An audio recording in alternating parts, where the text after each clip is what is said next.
Bienvenue à l'hôtel Le Plaza, Bruxelles. Podcast. Hi everyone, welcome to a new episode of HRmeetup podcast live from the Plaza Hotel here in Brussels.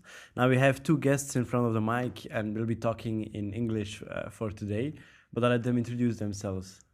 Hi, my name is Kamil and Magali. I'm the project manager for the Your Future in Brussels project, and I'm from Poland and Canada, Polish-Canadian, now living in Belgium. That's already three different nationalities here in Belgium. That's already nice to see.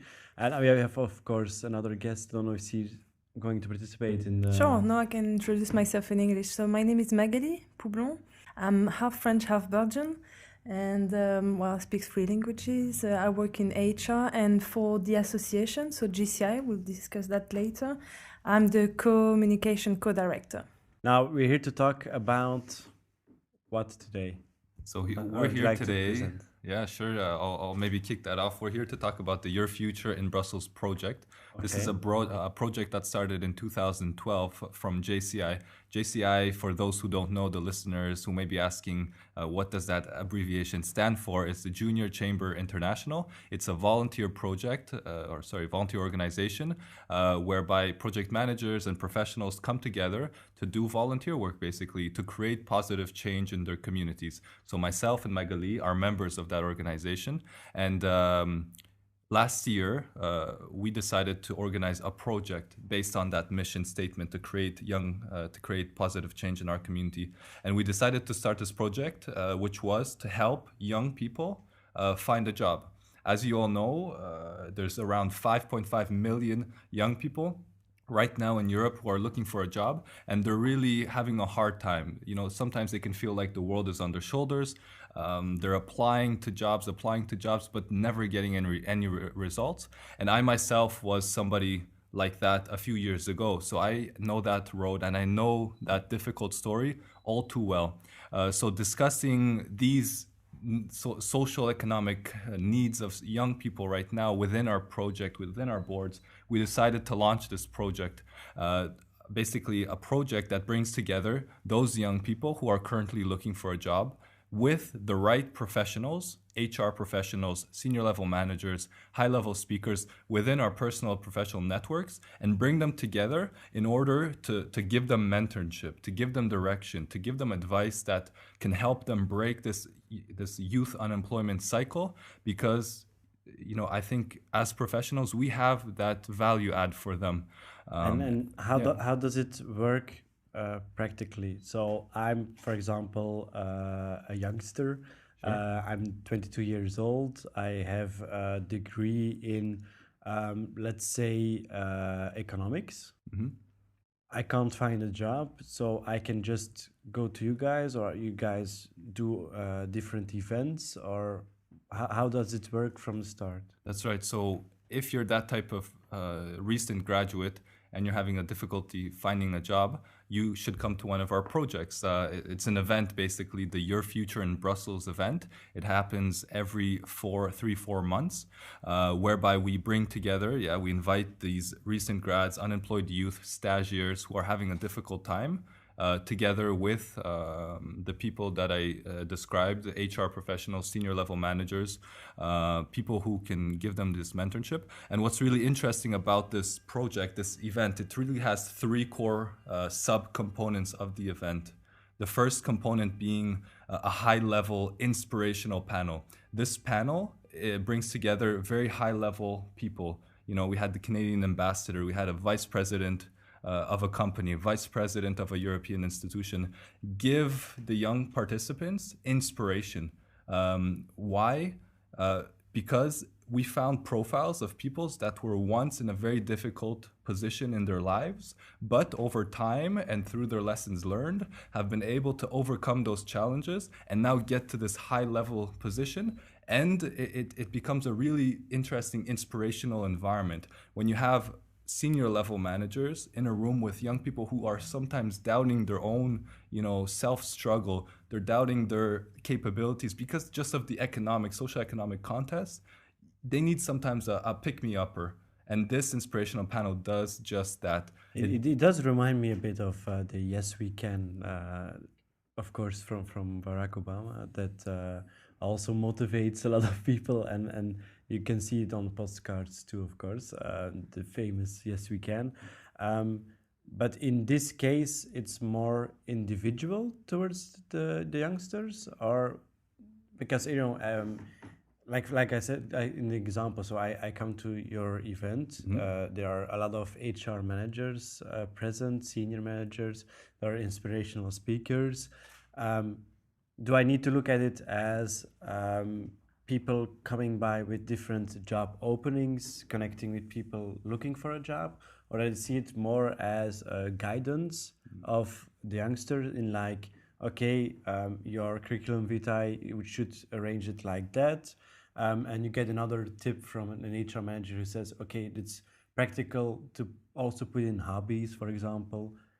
How does it work? Is it like a job event where you just go solicit for a job, or is it bigger picture like in a guidance and that you come out stronger, let's say it like that, out of the event? Or I think it's more guidance, more inspiration, more practical advice. It's not like any job fair you'll attend.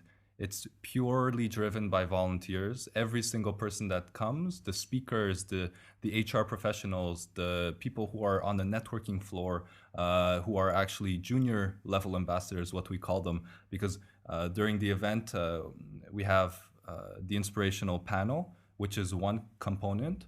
And this really gives like a boost to the participants, some energy to get through the later parts of the event, because in the later parts of the event, once the panel finishes, we then let the participants have a one-to-one CV assessment.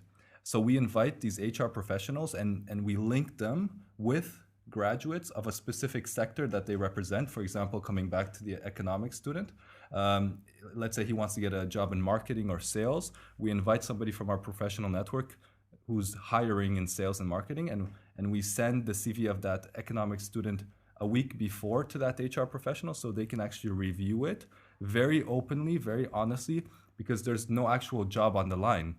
So it's not like them being in their professional context where where they had to choose a candidate and things like that. It's just reviewing the curriculum vitae and looking at it as it comes over professionally to get a job, or does it has some lacks? Or no, they're supposed to be as open and as frank as possible in this one-to-one CV assessment session, because what we wanted to do in this environment is take them out of the professional setting. Because, you know, when a young person applies for a job and maybe the resume isn't so good and they apply, the HR professional sees it, and the HR professional's goal is to hire the talent, the best person. So if that young person isn't good enough, due to professional norms, that HR professional will say, you know, and send that general letter that they have stocked in their desktop for those poor candidates or developing candidates, let's say. Sorry, you didn't get it. Better luck next time. We thank you for applying. And the discussion stops there. And that young person may go through application after application after application without any real concrete feedback. Therefore, what we wanted to do was take these CV assessors out of that professional box, but while maintaining their professional expertise, which is what those young people exactly need at this moment in time, and creating this one-to-one, open, frank CV assessment, where they can say, listen, your CV, it sucks. Because we're in an open environment, there's no jobs, they're not risking their professional credibility, they're giving them real feedback. Okay, they're not going to say your CV sucks. They're going to say, this is bad, we need to fix this is what you want to do. And there's a question and answer period, you know? It's incredible, because today with internet, you can find everything. So why it's again some difficulties for some candidate to perform a curriculum with the correct way? Well, I can directly comment on Michel, my colleague here, because not everything you see on the internet is a given fact. Because I've seen a lot of suggestions on the internet how to put on your CV and things like that. But with having suggestions posted on the internet in no idea what country, I think there's a difference in what country you are, for what job you're applying, and those are the things you can't be taught by the internet. And it's not general advice as well. It's one-on-one, so it's human relation. It's not. I'm not reading an article to know how to write my CV. No, I'm receiving like face-to-face, concrete advice on how to improve my resume. So I think it's a really added value. It's not a random HR article you might find on LinkedIn or Mashable or. Do you receive some feedback from the professional guys? The comment I've heard from a lot of the CV assessors is some of the young guys don't really know what they want.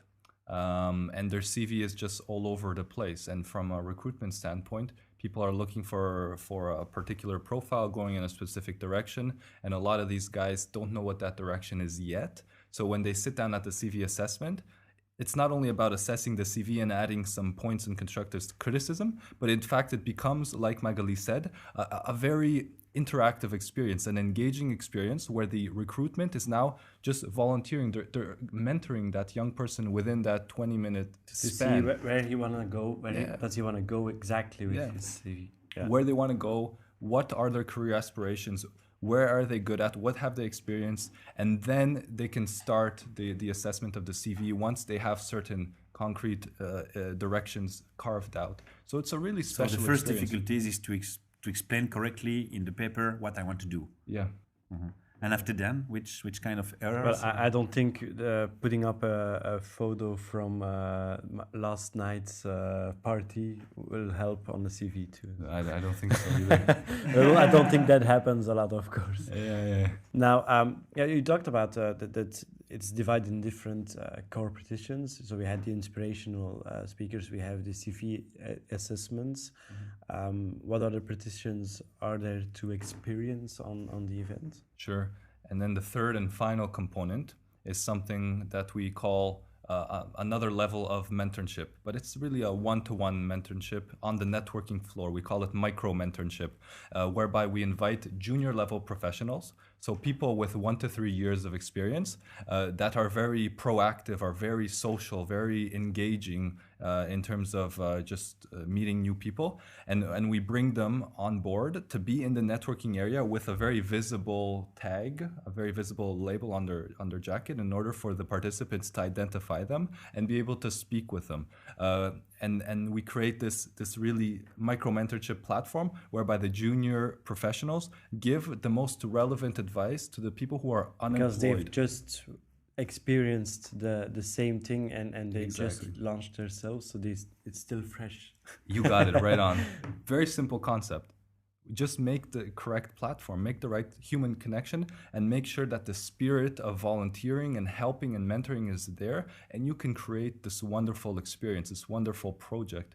And so that's exactly why you need those junior guys, like you said it, to give them the relevant information that is the next step in their professional life. These junior professional guys have made it, are now in a career path, growing with time, and they're going to get to higher levels, and that's where the young people want to be. The young people don't want to be in an internship after an internship after an internship. No, they need to break that cycle because that's not healthy from an employer standpoint. When you look at a CV, sometimes seeing 5-6 internships just because they need to do something. Take an internship because there's no other alternative. It's damaging for like a career growth.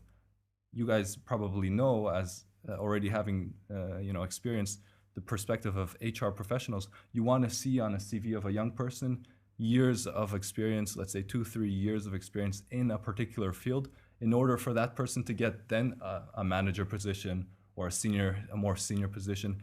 And what we're seeing right now in Europe and in Brussels especially, it's internship after internship after internship. So it's because the costs go way up, and we're in times of crisis, of course. So I think, the youth nowadays have more difficulty in building a strong CV with several years of experience because of that, because companies are just engaging people temporarily to help out the need, but when the need's gone, so is the employee. Yeah, and or is that a misunderstanding that I have on nowadays market? Or Brussels is a special market. You find a lot of companies doing exactly this. They'll offer an unpaid internship to what should normally be a junior level profile, and they'll do